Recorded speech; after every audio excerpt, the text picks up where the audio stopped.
Di saat Lizzie terbangun, ia sudah dalam keadaan yang terikat. Lizzie mencoba membuka ikatan itu sekuat dan semampunya sampai malam hari.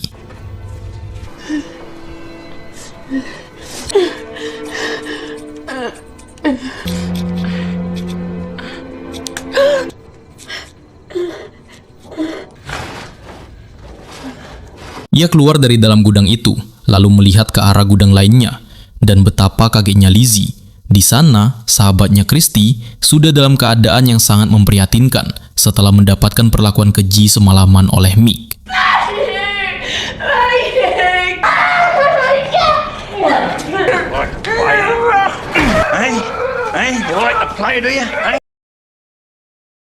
Hai gengs, kembali lagi di Kato Muji. Seperti biasa, di Rabu ini kita akan membahas alur kisah film berdasarkan kejadian nyata.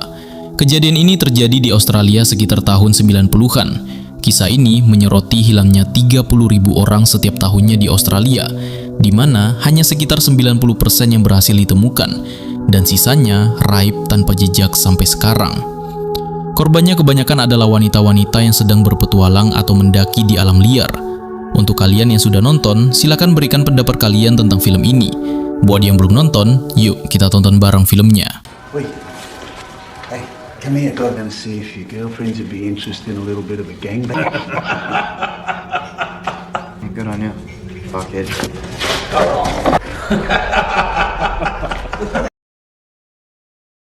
Suatu hari, seorang pria bernama Ben membeli sebuah mobil bekas dengan harga murah. Setelah membeli mobil itu, Ben menuju bengkel untuk memastikan semua komponen mobilnya aman dan layak untuk melakukan perjalanan jauh. Almost got it. Yeah. Yep. Setelah selesai dari bengkel, Ben menjemput dua orang wanita bernama Lizzie dan Christy.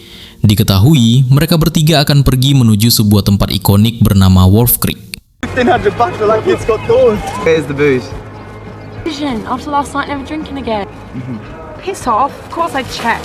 Don't want to get to Wolf Creek by tomorrow night. Namun sebelum berangkat, ketiga orang ini mengunjungi sebuah pesta yang lumayan meriah pada malam itu. Dan di esok paginya, mereka bertiga terbangun di bibir pantai dan bersiap untuk melanjutkan perjalanannya. Di saat ini, kita tahu jika ketiga orang ini memiliki hobi yang cukup menantang, yaitu tinggal di alam terbuka dan bepergian berkeliling daratan gurun Australia demi memenuhi hobi mereka bertualang di alam bebas. Oh, the worst taste in my mouth. Untuk menuju kawasan Wolf Creek, sepertinya membutuhkan waktu perjalanan yang lumayan panjang. Diketahui, mereka akan berkendara selama 2 minggu, dan kemungkinan akan tinggal di dalam mobil yang baru dibeli Ben tersebut. Sepanjang perjalanan, mereka bergantian menyetir. Hiburan mereka hanyalah bernyanyi bersama, dan jika malam tiba, mereka akan menepi di area khusus karavan atau tempat mendirikan tenda. Malam itu, sebelum tidur, Ben bercerita jika tempat yang paling banyak bintangnya biasanya adalah tempat yang paling disukai alien untuk berkunjung. Entah apa maksudnya, mungkin saja mereka sedang kekurangan stok cerita horor, dan hanya cerita itulah yang bisa mengisi waktu luang di malam hari. You do know you're near the world's 5th biggest UFO. I'm listening. It's really bright, like glowing orange and shit. Yeah. Around 500 meters, and 10 meters off the ground, just hanging in midair. Paginya, mereka melanjutkan perjalanan menuju Wolf Creek, tapi harus berhenti terlebih dahulu di daerah bernama Hall Creek. Hari itu giliran Lizzie yang menyetir. Namun di tengah perjalanan, Lizzie melihat bensin mobil mereka hampir habis dan memutuskan untuk menuju pom bensin terdekat guna mengisi bahan bakar, sekalian mencari sarapan atau sekedar minum.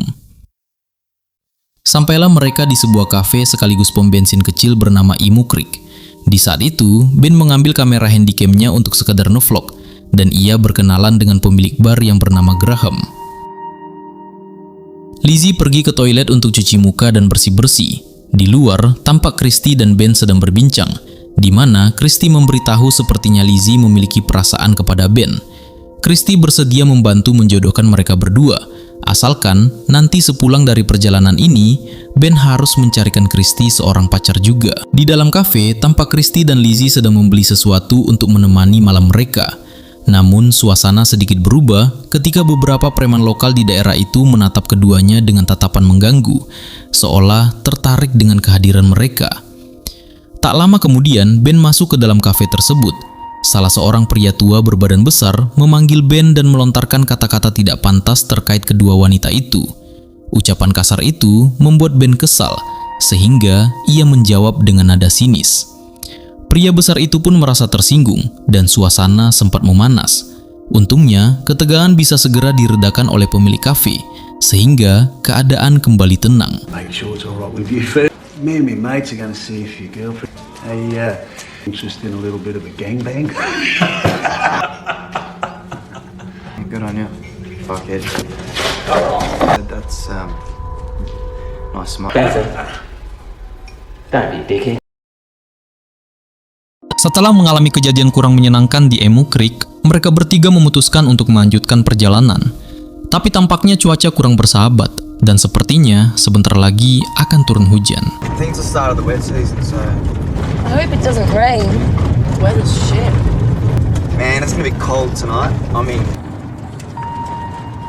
Hey, you got to climb over the top. yeah. Singkat cerita, sampailah mereka ke tujuannya, yaitu Wolf Creek.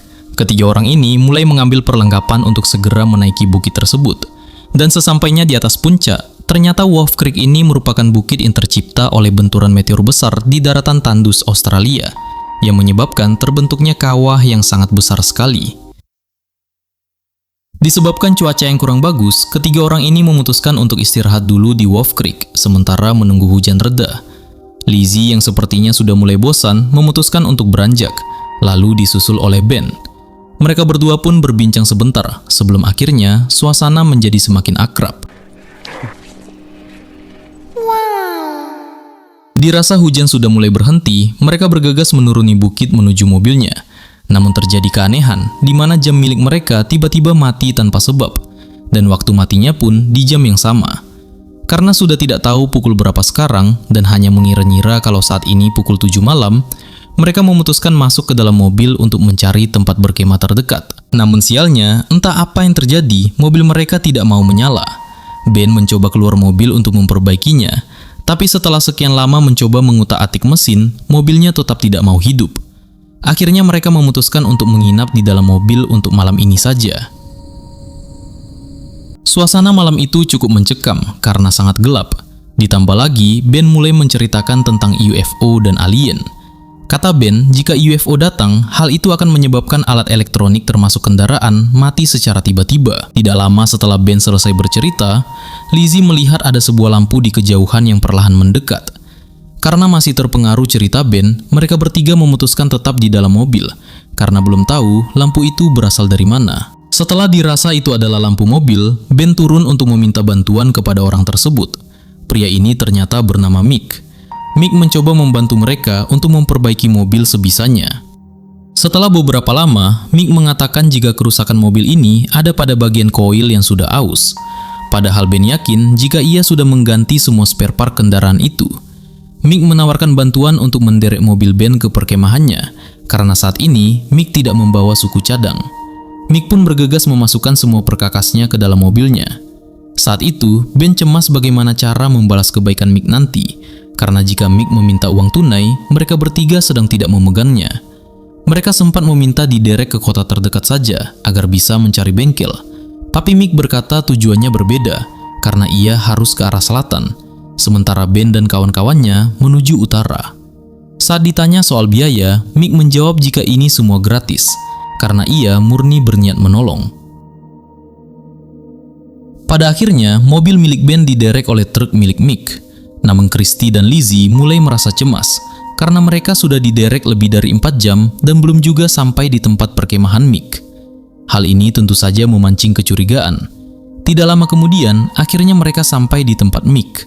Sepertinya tempat itu merupakan lokasi yang dahulunya digunakan untuk sebuah tambang. Di malam itu, Mick menjamu mereka dengan ramah dan penuh canda tawa. Ia menceritakan pengalamannya dahulu sebagai petugas yang mengamankan lokasi dari gangguan hewan liar. Namun sepertinya cerita Mick ini membuat Ben dan yang lainnya kurang nyaman. Sampai akhirnya Ben bertanya sesuatu yang mengusik Mick. You know, get the dogs on them, and then you go in with a knife. Pig, right? Take a pit bull's head clean. What did he actually do? Tell you, and then I'd have to kill you. Mick beranjak dan melanjutkan memperbaiki mobil Ben. Lizzie yang merasa tidak enak hati karena obrolan tadi mungkin menyinggung Mick, memutuskan untuk meminta maaf kepadanya, sebelum akhirnya mereka bertiga memutuskan untuk tidur.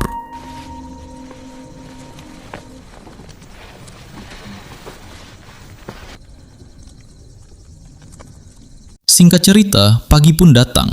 Namun alangkah kagetnya, Lizzie melihat kondisinya yang sudah terikat di sebuah ruangan sempit. Lizzie mencoba membebaskan diri sebisa mungkin sambil mengamati keadaan luar. Sampai akhirnya di malam hari, Lizzie berhasil terbebas menggunakan serpihan kaca. Ia pun keluar dari bangunan itu untuk melihat apa yang sebenarnya terjadi.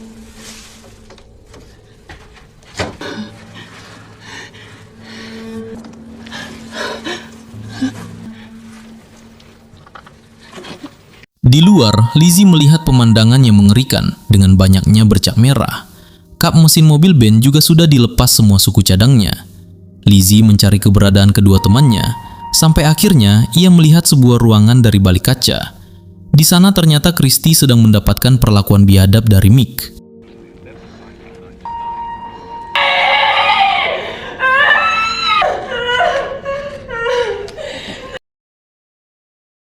Lizzie masih mengamati dari luar dan mendengar bahwa Mick telah menyiksa Christy berkali-kali secara kejam.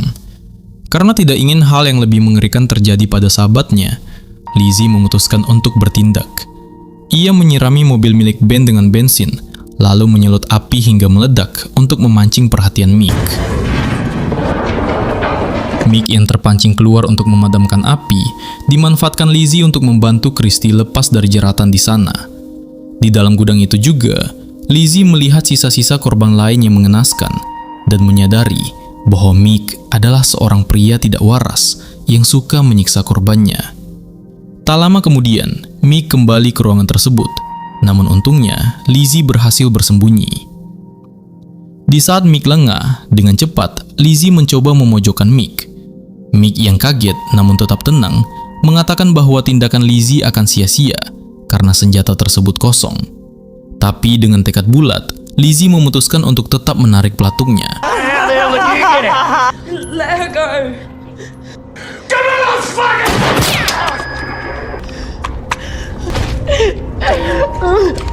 Lizzie mencoba mengamankan diri, tapi tampaknya ia tidak memahami cara menggunakan senjata tersebut, sehingga usahanya sia-sia.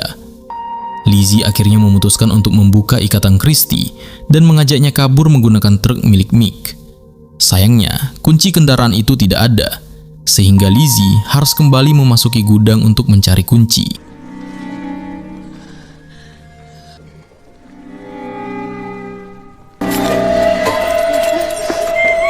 Setelah mobil berhasil dihidupkan, Mick yang sudah sadar kini berdiri tepat di depan mereka. Lizzie tidak memiliki pilihan lain selain menghantam pintu gudang itu dengan truk dan langsung pergi dari tempat itu sejauh mungkin.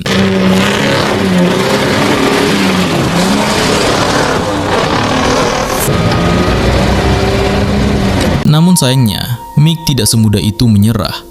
Ia mengejar mereka dari belakang sambil melepaskan beberapa tembakan, sampai akhirnya mobil yang dikendarai Lizzie terhenti di sebuah tebing. Karena takut Mick segera menyusul, Lizzie mendorong truk itu ke bawah tebing, sementara ia dan Christy bersembunyi di lereng tebing tersebut.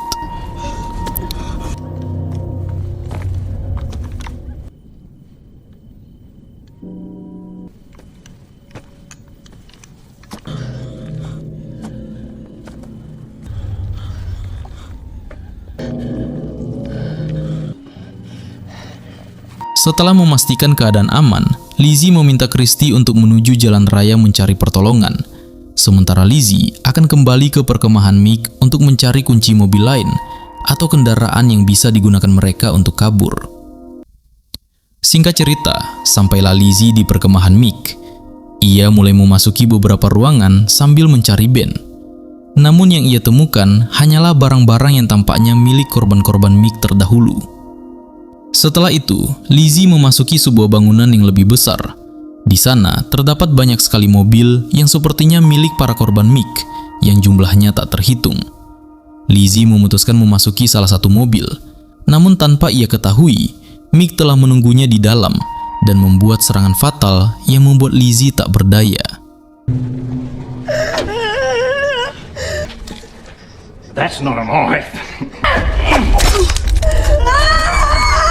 It's a little trick they used to use in the Vietnam. Back of me fucking truck, you! It's called... Kita beralih kepada Christy yang sejak semalam berlarian sampai akhirnya tiba di jalan raya. Ia menghentikan sebuah mobil milik seorang pria tua. Pria ini langsung memasukkan Christy ke dalam mobilnya agar bisa beristirahat. Sementara ia mencari perlengkapan P3K di bagasi untuk menolong Christy. Namun nahasnya, ternyata Mick telah mengincar targetnya dari kejauhan. Christy yang berada di dalam mobil belum menyadari apa yang terjadi. Saat ia keluar, ia sangat kaget melihat kondisi tragis yang dialami pria tua itu. Christy pun memutuskan untuk kabur secepat-cepatnya.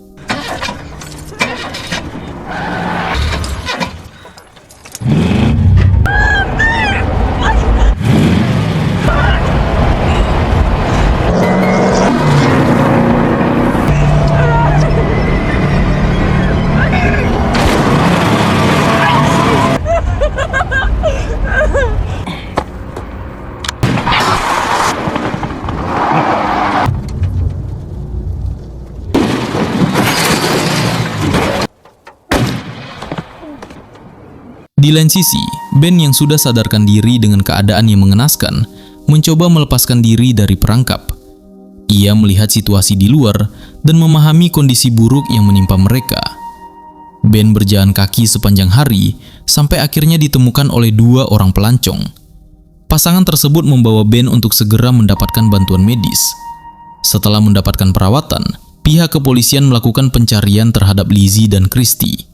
Namun investigasi kasus ini mengalami kendala dikarenakan lokasi kejadian yang membingungkan, kurangnya bukti fisik, dan keterangan yang hanya berasal dari satu-satunya saksi, yaitu Ben.